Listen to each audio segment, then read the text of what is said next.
farmers are getting zero allocation from the federal Central Water Project.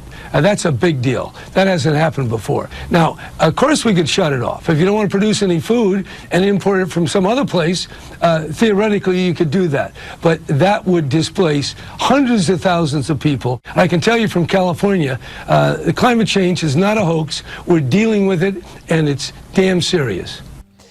And welcome back to America's Forum. I'm Rick Blackwell, joined on the anchor desk by Miranda Kahn. That was California Governor Jerry Brown speaking with ABC's Martha Raddatz on Sunday, talking about the severe drought effects and what the drought could have on California farmers, saying it's very serious. Yeah, Brown issued an executive order last week calling on all towns and cities to cut water use by 25%. It's a cut that some critics say will open the door to a legal water trade. Yeah, for more on the story, let's bring in Mark Baird, president of Scott Valley Protect Our Water, a water rights group in Northern California. Mark, thank you for joining us today on America's Forum.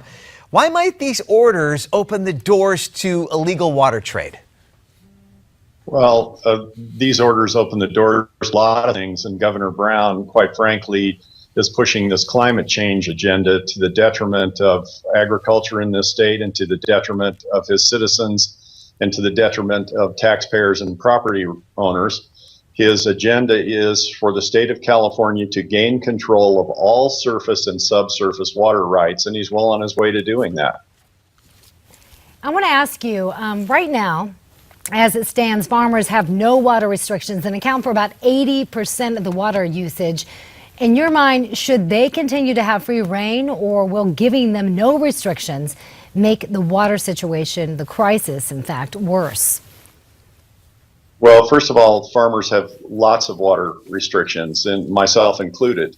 Our water rights predate the Constitution of California, but they're restricted as well. The way your water rights are recorded tell you exactly how much water you can take, when you can take the water, and what you can use the water for.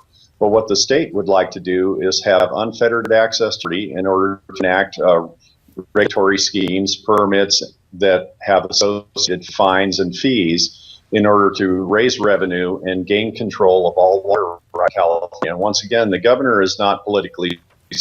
Climate change is a fact. The climate of this planet has been changing since its inception, and it's going to continue to change until it's a burned out cinder hanging in space. But whether man is associated with that is another story. When you look at the tree ring data for the state of California, simply by looking at the tree rings in one of the giant redwoods that are 2,000 years old, you can see droughts that last 100 years here. We need water storage, and that's something the governor is not willing to spend money on. When you say water storage, can you give us an idea of what you mean? Do you mean like giant containers, cylinders holding water because the reserves right now are not enough? They're being emptied right now?